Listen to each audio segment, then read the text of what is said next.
Hello, everyone, and welcome to the Journey of an Awakening Spirit. This is Kathleen Flanagan, your host, and we are streaming on the Bold Brave TV network.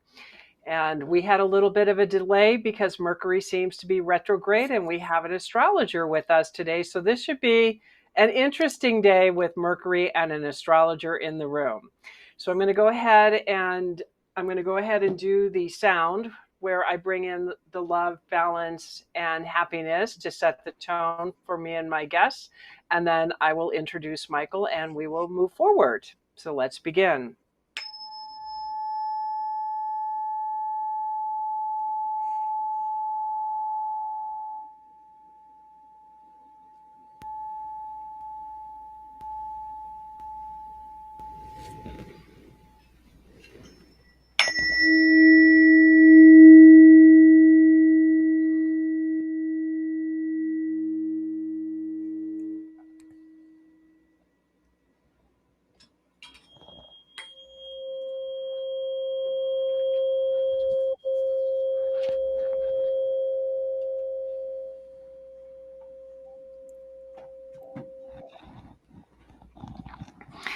Michael Spremulli is a data-driven workplace personality expert who also happens to be a professional astrologer with almost 30 years of interpreting astrology charts. How you ask? Keep reading. Michael's perspective on this fascinating subject could be valuable for any podcast audience who is curious, open-minded, analytical, and even skeptical. Michael's journey with astrology began with a reading from a professional astrologer before he started grad school. The experience changed his life. Michael's expertise lies in uncovering individual opportunity trends for people by interpreting how transiting planets impact their birth chart. With his specialized knowledge in astrology, Michael can offer podcast audience a deeper understanding of his ancient subject in a modern way that goes beyond the generalized and pop version found in magazines and online. What sets Michael apart from other astrologers in his scientific approach to the subject. He reviews and participates in current vibrational astrology research, which is happening at a brisk pace.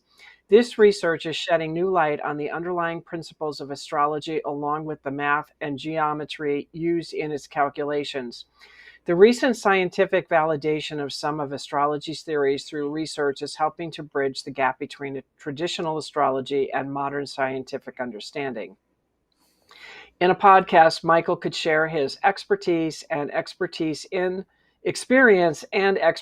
astrology, as well as discuss the recent research on astrology that is helping to validate some of its theories.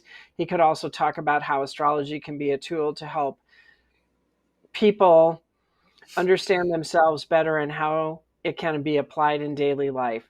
Michael's unique perspective on astrology could offer any podcast audience a fun and enlightening way to learn more about his ancient subject in a modern format. Welcome, Michael. Thank you so much, Kathleen. Pleasure to be here. Well, it's great to see you. And of course, we start out with, I'm not showing up, even though I've been here waiting.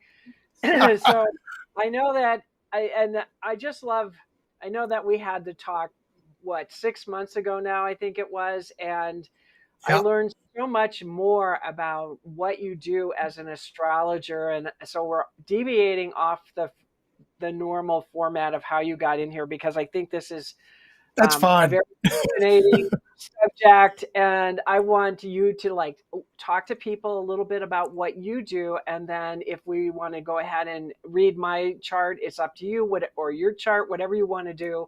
But I want people to understand what you're doing, because it is so different and it's even more in depth than what you said of what's in magazines and online. Oh, absolutely. Well, again, thanks for having me. And that's kind of what attracted me to vibrational astrology. A lot of people are unaware that there are different systems of astrology out there, somewhere close to 80. And, of course, you've got the traditional Western astrology. Vedic is very popular in India, sidereal. Astrology is another form, a whole bunch of different systems. But what sets vibrational astrology apart is it's the only system of astrology that is an evidence-based approach, meaning there are models in place with very strict rules and guidelines all derived from data that enable us to really hone in on a particular question or theme or whatever an individual has to explore, and do so in a way that is much more exacting than just these general whitewash type statements such as, well, these following 6 signs are going to experience abundance over the next month. No, they're not. They're not. It sounds good, but that's not how it works. So it really is a way of blending the spiritual, the esoteric, the metaphysical with science and data. You don't have to pick a side and say, well, I'm all spiritual, so science goes out the window, and vice versa. Well, I'm a scientist, I can't possibly look at astrology as being something real. The two actually can coexist quite beautifully. Okay, so do you have a chart that you want to look at so you can explain a little bit more, or how you would do a reading? Because I'm sure a lot of people are wondering, what does that exactly mean? Well, Sure. It says over here. Well, let me give a little background information specifically as far as how VA is different. I think it'll be helpful to just put a foundation in place. So with traditional astrology, and I'm not knocking traditional astrology, you do you. That's what I always tell people. This is what resonates with me. But in traditional astrology, we have basically a system that's been around since, the early, over 2,000 years ago, maybe longer. Some arguments as to when it actually got started. But it's rooted in old language. They use things like planetary rulers and language that really doesn't encapsulate what's going on. And a lot of archetypes are used in astrology. And that's fine, well, and good. But what VA does is we're not interested in archetypes as much, or planetary rulers. Even the signs tend to take a back seat. VA is all about energy. And I know that's what you do. You work with energy and vibrations and trying to reach higher levels of vibration, which brings conscious awareness to everyone. So in VA, the planets are front and center because each planet regulates a particular process. So you won't hear me use phrases like, well, we got to see who's ruling that house. Doesn't work that way. And the reason why is because when the research was done, it showed that those type of approaches, they really didn't hold up, not more than chance. So I think it might be helpful and I'll do this very quickly. Can I run through the 10 planets and basically just give like a one-liner of what each of those planets regulates? Because that'll help get people thinking along these lines, which is a little different, especially if you're familiar with astrology for many years. So again, the planets are like ingredients in a recipe. Depending on how many planets you have aspecting or connecting in different parts of your chart, that changes the recipe. But we have to know what each ingredient or planet does. So I'm going to run through them from Sun to Pluto real quick. The sun is very simple. All the sun does is shine a light on something and makes it front and center in our life. So when the sun's aspecting, that's what we're dealing with. Whatever it's connecting with, it's putting it center stage.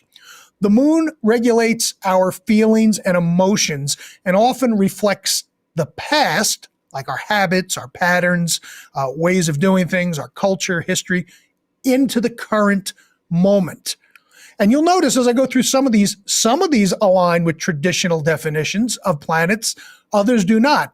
Realize that where the difference is, that's been bore out by research. So now we have Mercury, something we're all familiar with. By the way, Mercury went retrograde May 1st. It's coming out on the 25th. So a couple more days of this craziness, and then that'll be done. Mercury connects thoughts and ideas, and it does so very quickly. So where Mercury is placed in your chart, it basically enables you to connect ideas quickly, and depending on what it's aspecting with, that could create some wonderful opportunities. Then we have Venus. Now everyone knows about Venus. Venus is the planet of love, and it's that, but it's much more than that. Venus regulates what we are attracted to, and I like to say that could be people, places, and things. Venus is involving beauty and things that we get attracted to. Mars is not the warrior. It can be the warrior from time to time, but that's not the de facto definition. Mars is the planet of action and drive. Mars makes us want to get things done. If we didn't have Mars, we'd stay in bed all day because Mars is what gets us up out of bed and says, all right, well, here's what I got to do today. I got to go to the store. I got to do laundry. I got to go to work. So Mars brings this drive and intensity to move things forward. Then we have Jupiter. Jupiter is the planet of expansion, quite similar in definition there compared to traditional astrology. The way that you remember Jupiter is big. It's a big planet, and whatever it aspects, it makes really, really big. Most of the time, that is positive, but not always, because if it's aspecting with something a little challenging, it can make that time a little bit destabilizing. Saturn is next. And everybody gives Saturn a bad rap. Saturn's like, oh, Saturn, my Saturn return's coming. I'm going to get knocked around. And, oh, Saturn's so mean. It's the big bad malefic. That's another phrase that we don't use in VA. Malefics and benefics, meaning a planet that's going to be harsh to us versus one that's going to bring us gifts. All Saturn does is take out the non-essential things, and it helps us focus on the core. We'll speak more about Saturn as we progress throughout this chat today. But Saturn helps you strip away distractions and focus on what is really, really important. Uranus breaks us out of the norm. The energy is vibrant, exciting, and it challenges the status quo. If someone likes to party and socialize a lot, they probably have a lot of Uranus aspects in their chart because that's the type of energy that Uranus is all about. Yes, it can be a little disruptive. Yes, it can knock us for a little bit of a loop. But when you look at the core energy, it brings change, liveliness, and focuses us on the here and now. Then we have Neptune. Neptune is what is magical to us, to you, to me. And that's going to be different for everyone. Some people, magic is wanting to go to the Super Bowl or see Taylor Swift live in concert or have a house in the country so they can watch the cows mosey in the pasture. Whatever that is for you, that's what Neptune regulates. So depending on what planets are connected, so we'll just do a quick teaching here. Let's say Mars, which is the planet of action, happens to be connected to your Neptune, then that's going to fuel your desire to pursue the dream rather than just dream about it. And then last but not least, we have Pluto. And Pluto by itself doesn't do much. Pluto is this raw, compulsive energy that's basically a modifier to whatever planet it connects with. So it adds intensity, drive, compulsion, even a little possessive and obsessiveness, which can be helpful if managed correctly. If left unchecked, we can get knocked around quite a bit because Pluto tends to pull out hidden information, reveals things from our depths. But the way it does it is it amplifies or magnifies whatever planet it happens to be connecting with. So those are the building blocks of VA right there. Because with those, and obviously I'm giving you like a thimbleful of what each of those planets represent, but the theme is going to be consistent throughout. So when we start to look at someone's chart, I'm not looking at signs and, they're in this house. We do a little bit of that, but that's not the meat and potatoes of vibrational astrology. The meat and potatoes are, where are the aspects? Where are these circuits that are connected? And then from that, we're able to kind of tell the story of an individual as things unfold with regards to what personal circuitry you have from the cosmos in this lifetime here on Earth. So hopefully I didn't go too much into the weeds there, but I think that's essential just to kind of set the stage for how VA functions differently. And I always like to give some practical takeaways. No, that's perfect. And we're going to go ahead and take a quick commercial break. Welcome back, everyone, to the Journey of an Awakening Spirit. This is Kathleen Flanagan, your host, and we are streaming on the Bold Brave TV network. And we have Michael Spremulli in the room with us today, and we are talking about vibrational astrology. And Michael just gave us a real quick rundown of what the planets actually mean. And I actually like your interpretation of the planets better than how I experienced the planets from traditional astrology. So I know what Saturn returns never bothered me. Pluto kicked my butt, but the question would have been, what was it aspecting at that point to make it feel the way it did? So that would have been a really good piece of information to know, 20, 30 years ago. And let me just jump in on that, because that's where I think a lot of people have a disconnect. someone could be experiencing, we're in this Mercury retrograde now, which is just wrapping up. And I was doing another interview recently, and someone was asking how it was going for me. I said, this one was easy for me. And they said they were getting clobbered. And the reason of the difference in perception of that is it all has to do with what's going on in your natal chart. That's the chart that we create that starts everything. The moment that you emerge on Earth, the date, time, and location creates your natal chart. And the theory is, and we always say theory because as good researchers do, you never really prove anything. You always either add to the theory or modify it or adjust it, is that when we're born, we got the position of the planets stamped into our cosmic DNA. And that never changes. We have our birth chart with us throughout our entire life.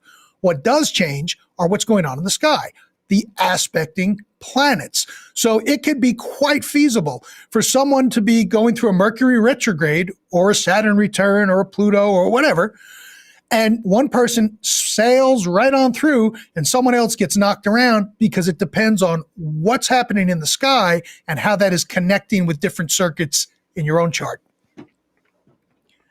which is pretty cool stuff. Why don't we talk about your chart? Okay. So what I'm going to do, and if you're watching, don't worry about, you're not going to see this, but I'll explain what's going on. One of the things that we thrive on, I guess you could say, or our stock and trade in vibrational astrology is looking at what we refer to as harmonic or vibrational charts. And these are all calculated off of the natal chart. Now, there are 360 vibrations, at least at the base level. We're certainly not going to get into all those today. But what I do when someone comes to me, and we did this for you, and I'm going to touch on this now, is I always look to see where the most action is in these different vibrations, because each vibration brings with it its own theme. And then we look to see what planets are aspecting. So for you, the first thing that jumped out for me was your 7th vibration. Now, the 7th vibration has to do with a deep, quiet, calm, internal focus. So it's a stillness. So when the 7th vibration is strong in an individual, it means they need alone time. They need time to be able to sit, think, process, cogitate, come up with ideas. Before we even look at the planets, we know that that's going to be the case. Would you say that that's pretty much how you operate, especially when working on major projects? Oh, I totally operate that way. I have always been that way. Coming out into the world is the hardest thing in the world I'm doing right now. Yeah. So let's look at what's going on there. So you've got a bunch of planets connecting. Now, when I say aspecting, if those of you who are unfamiliar with astrology, aspect is, just think of it as a connection or a circuit. It's when these planets are within a certain range where the energies blend together. So you've got 5 planets that are aspecting inside of the 5th vibration. And that's another differentiator of vibrational astrology. We generally don't focus too much on 2-planet aspects like oppositions and trines. We certainly incorporate those. But to get to the core of an issue quickly, we go to see where the power is. So you've got the moon, Mars, Sun, Pluto, and Neptune all connected in the 7th vibration. Now, we know the 7th vibration is about needing a deep, quiet, internal focus. So what do these planets represent? Well, the moon regulates our emotions. So your feelings and emotions need to be involved with whatever it is you're working with, or you're out. You're just not interested. Mars brings energy and drive for you to pursue something. Well, what are you going to pursue? Well, Neptune happens to be in there. So Neptune is what is magical to you. So if I was doing a one-on-one consultation, this would be the point where I would say to the person, what is magical to you? I mean, I have some ideas here from looking at your chart, but what is your dream, your mission in life? What would you say that would be if you had to distill it down to a sentence or 2? My mission in life is to help people wake up and remember who they are and send them back into the remembrance of source type of thing. To There's raise your their magic. vibration. Yep. There's your magic. That's what you have been put on this earth to do. And you do a lot of that work, I would imagine. I don't want to put words in your mouth. And by the way, unlike most astrologers, if I say something that doesn't resonate, tell me. I'm not going to get offended. This is how we refine our models. So Moon, Mars, Neptune is about you wake up every day wanting to connect these feelings and emotions to help the greater good. But wait, we've got two other planets that are aspecting down here. We've got Pluto, which is hooking into this planetary configuration. And Pluto is that compulsion, that dog with a bone like energy. So I would imagine that once you hook into something, you go nuts. And it's like, I'm overturning every rock I possibly can in order to meet the needs of the people I'm serving or pulling something together. And it's like, I'm not letting go until I figure it out. And either I'm going to figure it out or I'm going to go out trying. Does that encapsulate the way that you try to run things? Totally. People even comment about how deep I go into research when I'm in something, yep. and how I just dive in and I get it done very quickly. Now, there's one other piece here. The sun. Remember, the sun, and I hope this doesn't offend anyone, but if it does, I don't really care. The sun in astrology is kind of dumb. The sun doesn't do much, but it does something very important. So how's that for dichotomy and duality for you? The sun by itself isn't all that powerful, other than the fact that it focuses its energy on whatever else it may be aspecting with, and it makes it front and center. So how do we pull this interpretation together now in the seventh vibe for you with these 5 planets? You're focused constantly on pursuing this magic, which is making people more conscious. You're putting in the work, Mars. You're making sure that it keeps you engaged at an emotional level, Moon. And then you've got the Pluto compulsive dog with a bone-like energy that is just driving you. And you probably overwork yourself and have to schedule breaks and all that sort of stuff. And that's how we put it all together. Inside of the seventh vibe means, though, in order for you to hit this goal and to be on this path, you have to. It's not, hey, I'd like to, or it'd be nice to. You have to carve out downtime, meaning that you're isolated and you can focus. Because if we put you in a distracted environment and expect you to do all this, you're going to be pulling your hair out, most likely. I agree with that. That is actually true, because because right now I'm in the process of transitioning. So like Saturday, I went out and did my first book signing, and I didn't think it wasn't hard. It wasn't challenging. I wasn't emotionally messed up. I was dead for 2 days. I mean, you were drained. I was totally drained. Sunday, I never even got out of my sweats. I didn't even take a shower. I got up, I ate, and that was the extent of what I did that day. Yep. And then yesterday I was still drained, even after exercising, thinking that should get me moving. It didn't. Today I'm better. Yeah. But I'm still, I have to really carve out that time. So let's talk about that for a second. Because VA is an energy-based model, this is a prime example. We couldn't have planned this any better to explain how energy works. And you obviously are quite familiar with energy and how things work. And this will probably just add a different reinforcement on that. When we are doing things in our charts, regardless of which vibration and where the aspect is, we're in that flow state. Think of energy flowing through those circuits easily and effortlessly. Life is good. We're excited. We're energized. We're engaged. When we have to step outside of that energy, and we all have to do it, there's no such thing as just getting into an environment where you never have to deviate from where the energy is going to flow the most easily for you.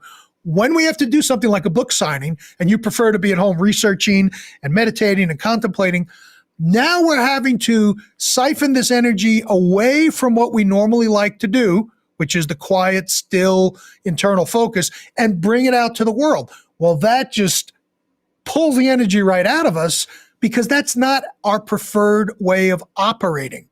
So not surprising, you went through that experience, and now it's like, hey, I need a couple of days to recover. Versus the flip side of that is, let's say you're in an environment that is very quiet and still, and you're able to do all the things that you do in that situation. That can actually energize you to then go and do that for multiple days on end, because you're working with the energy as opposed to working against it. Very true. Very true. Let me take a peek at one other vibration here, just because I pulled a bunch, one or two more. So the other vibration that you have very active for you is the 11th vibration.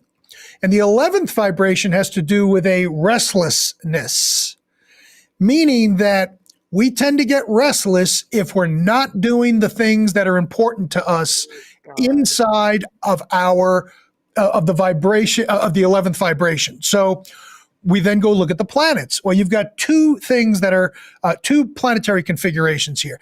The first you have is Mars, Saturn, and Uranus all together. So Mars is action. So you see, you can already see how in some ways VA, if you know nothing about astrology, in some ways it's a lot simpler because you start building on these planetary definitions, and Mars will always be the planet of action. There's not a time when it won't be. So Mars is bringing action, but then Saturn comes in and takes out all the crud and the things that we don't need. And what does that do? That helps you focus on what is important. So cutting away those distractions. We say in the VA world, Saturn cuts it to the bone. So you're not having a good time working on something if you're having to deal with superfluous nonsense like, well, how do I get this file to upload correctly? I got to get the format. It's like, just let someone else do it. I just want to get my message out there. And then you have Uranus jumping in there as well, and that breaks us out of the norm. So Saturn and Uranus, when they interact together, that could be a little disruptive. So I know a little bit about you just from when we touch base, but I don't know your whole history. I would imagine looking at the Mars, Saturn, Uranus conjunction that I'm seeing here in the 11th vibe is that you were probably not one to fit in much along the way growing up through your life, and you probably bucked the norms, the system, and everything else to be unique. I did. Yeah. I have paid dearly for this, because I didn't do the corporate 9 to 5 and coming back with my story. Everybody's got their plan for their future, and all I saw was nothing because I didn't understand me yet. Right. And then I just followed a totally different path than everybody else. Yeah. And now let me ask you this.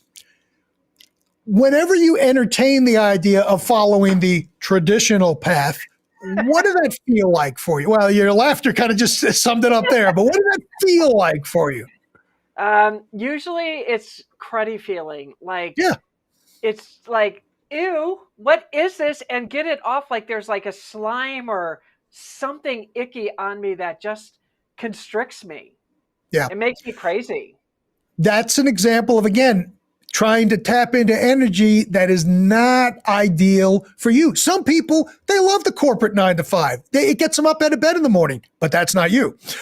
You've got to carve your own path. And remember, because this is in the 11th vibration, the overall theme that all these planets are functioning within is you get restless if you're not moving toward the goal or direction that you want to move in, which, if channeled correctly, helps keep you moving. Instead of getting frustrated, it's like, I get what's going on. I'm not making progress here. I got to put in some time, make some progress, carve my own path, and life is good. As soon as you go down that path that others have laid out for you, but some people are wired to do that. And that's not a judgment. That's just, it is what it is. In VA, we look at what we see, the facts, the data.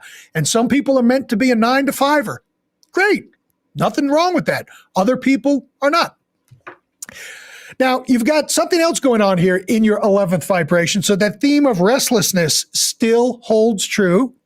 And that is, you've got Mercury, Pluto, and Jupiter. So to say that you are one to come up with radical or novel ideas is probably the understatement of the millennia. Because Mercury connects thoughts and ideas. Jupiter makes them really, really big, still using our planetary definitions. And Pluto is the intensity compulsive dog with a bone. So you've probably forgotten more ideas than the average person will ever have in a lifetime. Very true.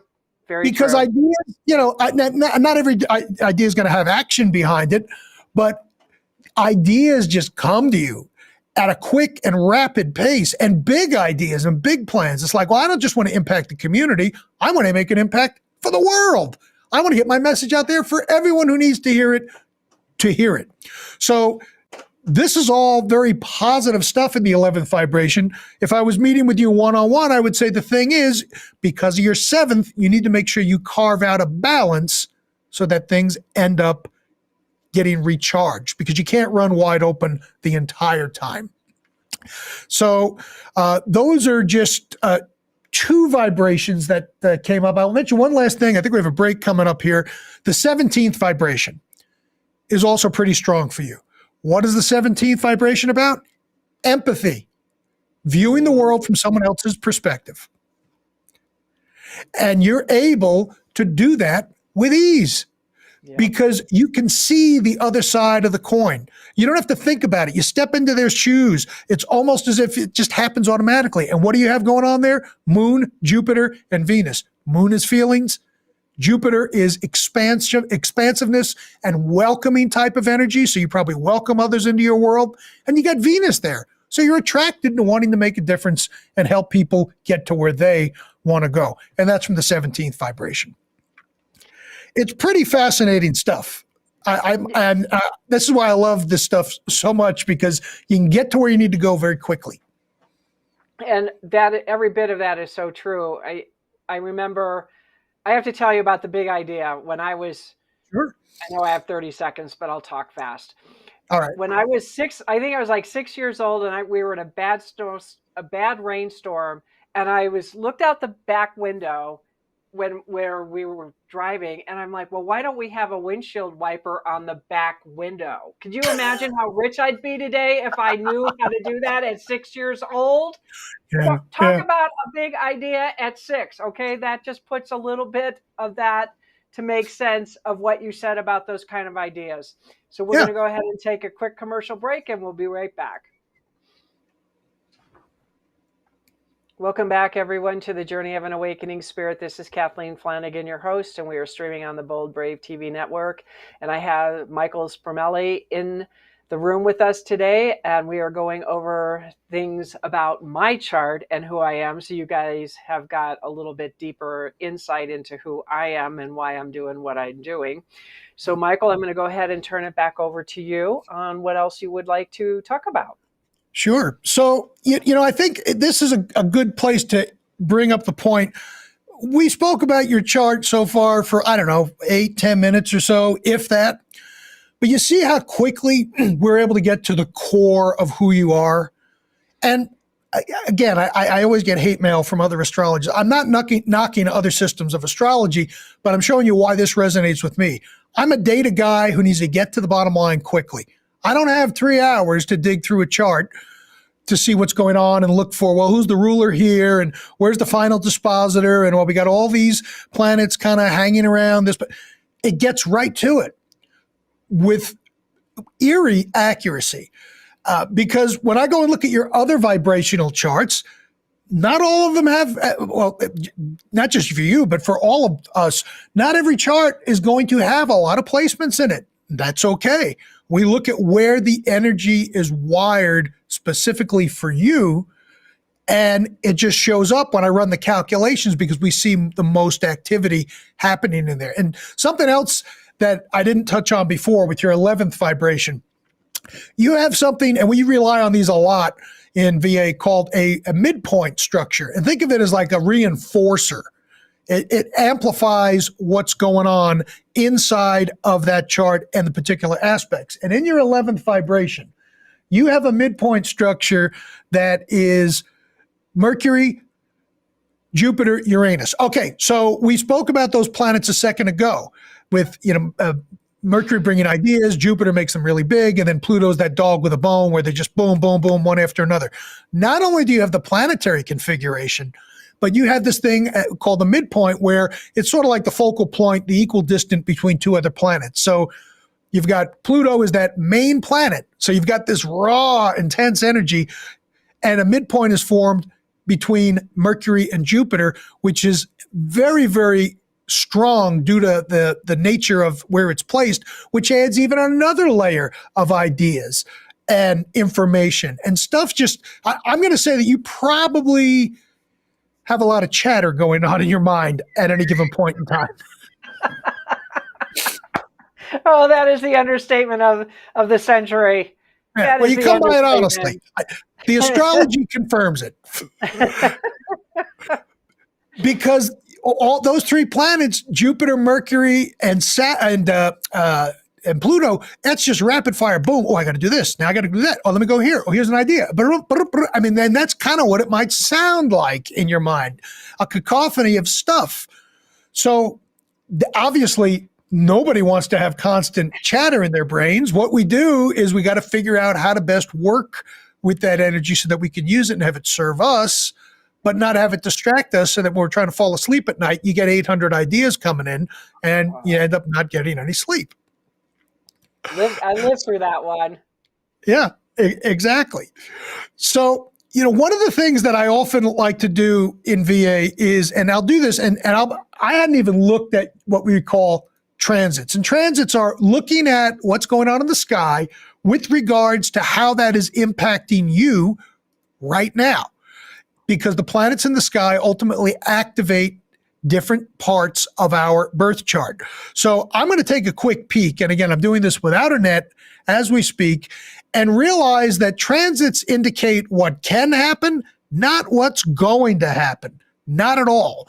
It's sort of like a weather report where you can make a decision to go to the beach on Saturday, even if it's raining.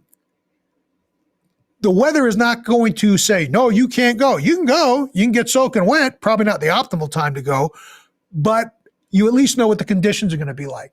So I just ran your transits as we're speaking here.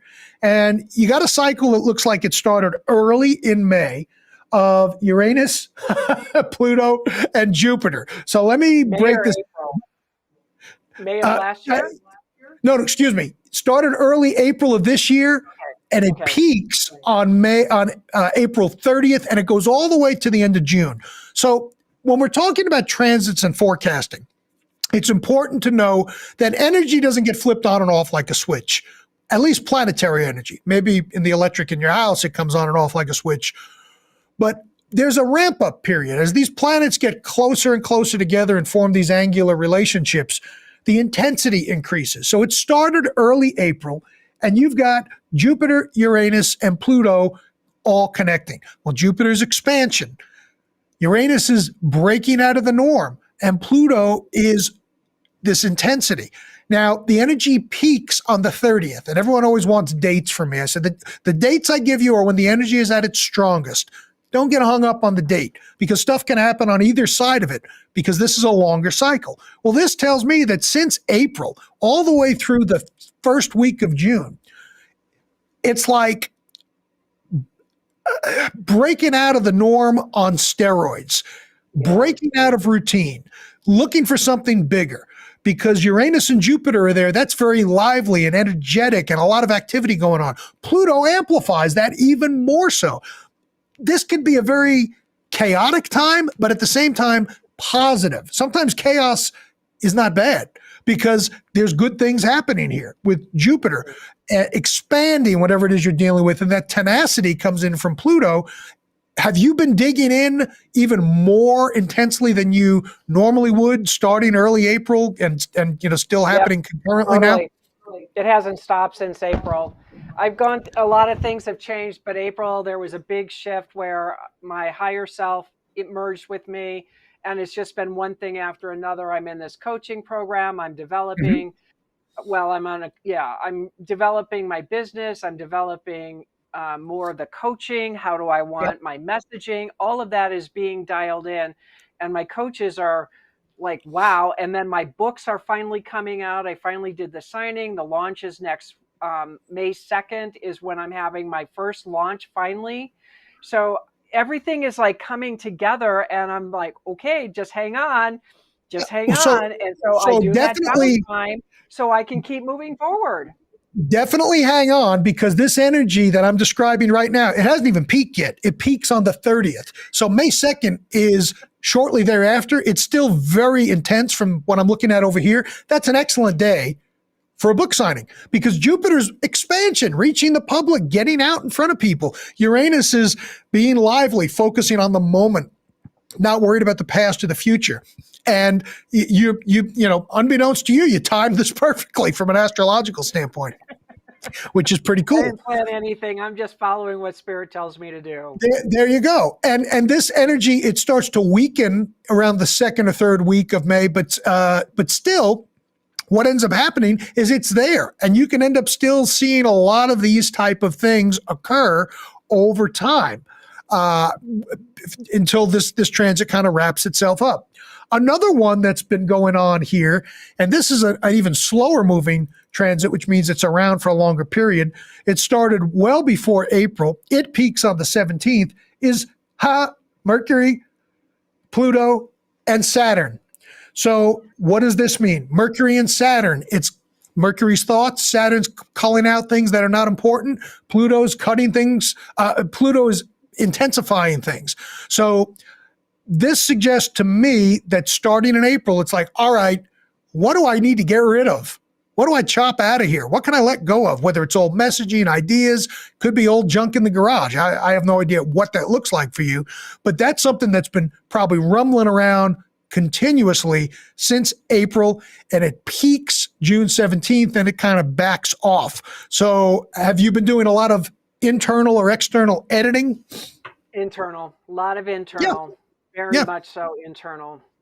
It's like anything that's no longer serving me, stepping into who I truly am, accepting myself, knowing I'm worthy and deserving, all that garbage that I was told to all those years ago, it's gone. It's just gone. It's leaving.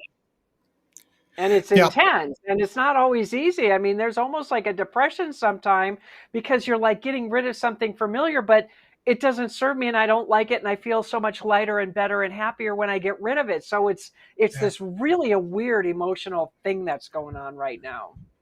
Well, even things that we tend to get attracted to and keep with us that no longer serve us, there is that emotional component. It's like, well, this has helped me so much, but I don't like this anymore. It's the wrong color. It doesn't fit. It's this. And we kind of have that internal angst. That's when Saturn comes in and says, do you really need that still? If not, maybe you should throw it away. And, metaphorically speaking, but that's Saturn's function. I got one more date that popped out here that I just want to share with you because I think it's important. You've got Pluto forming a quincunx with your midheaven. Don't worry about what quincunx means. That's just fancy astrology terms. Midheaven is our career and what we put out into the world. Well, this energy is starting to simmer. This is a slow moving transit as well, because Pluto is the slowest moving planet of them all. But it hits your midheaven exact on June 22nd. Now, remember, Pluto is this dog with a bone type of energy, AKA passion. So I don't know what you've got scheduled and happening toward the middle to end of June, but if it happens to coincide with something you are passionate and strong about, that is a golden opportunity to push it to the world. Why? Okay. Because Pluto is activating that career section, the 10th house of your chart. See, we do use houses a little bit. And you notice we've been talking for almost an hour, and I haven't mentioned a sign one time? That's on purpose. It's not that we're anti-sign, but I think a lot of folks get it wrong. And all they focus on is sign, sign, sign, sign, sign. Signs are part of it. They give another layer of coloring, but they don't produce the action. The planets produce the action, and I'll die on that hill. Because, let's face it, I was doing astrology before VA became a thing. I mean, the VA has been in research and development since the early 70s by David Cochran. And you can Google him on YouTube and see all the work that he's done. And he's still continuing to produce research. And in fact, I'm studying with him in an extensive 2-year mentor program. So I'm getting this straight from the horse's mouth. But signs only get you so far. And there's only so much that you can get from them. And you really don't want to overgeneralize, because that's when the system breaks down. And that's when people say, astrology is a bunch of nonsense. Well, if you're only relying on signs, it can be. So it's not uncommon for me to do a full consultation with someone and barely mention a sign. I don't discuss the rising sign, the ascendant, the big tree, all that stuff. I mean, that's fun for pop astrology, I suppose, but we don't need it. We can get there a lot more quickly and a lot more exact. And that's important to me due to my research and data background. I want to get to the gold. Let's not dance around unnecessarily. But that's just Well, me. Michael, I'm really sorry to interrupt you, but we're pretty much out of time, and I this was understand. the fastest hour, and you have to come back and go down I this would more love because to. this was just so cool. So how can people get a hold of you if they're Sure. really interested in wanting to have a whole different level of their chart being read? The easiest place to find me, and thank you for that, by the way, is at blueridgeastrology.com. That's blueridgeastrology.com. Easy way to remember it is I live in the Blue Ridge Mountains, and no one can spell my last name. So blueridgeastrology.com, tons of information there. I encourage people to sign up for my free weekly astro alerts. I send them out every Sunday. I don't spam you, and I give you the week ahead forecast. And you can follow me on all the socials, TikTok, Instagram, Facebook, under the same moniker, Blue Ridge Astrology. I actually do daily forecasts for the collective there, and would love for folks to join me. Well, thank you so much, Michael, for coming on the show today. I really appreciate it. It was just too short of a time with Well, my what you pleasure. have. That just means we have to come back because I hadn't even Yep, scratched the surface yet. I know. So I want to thank everyone for tuning in today. If you really like the show today, please feel free to like and subscribe to the channel and send the link to your friends and family because this was such an enlightening thing. And from my heart to yours, I hope you all have a fabulous week. Bye for now.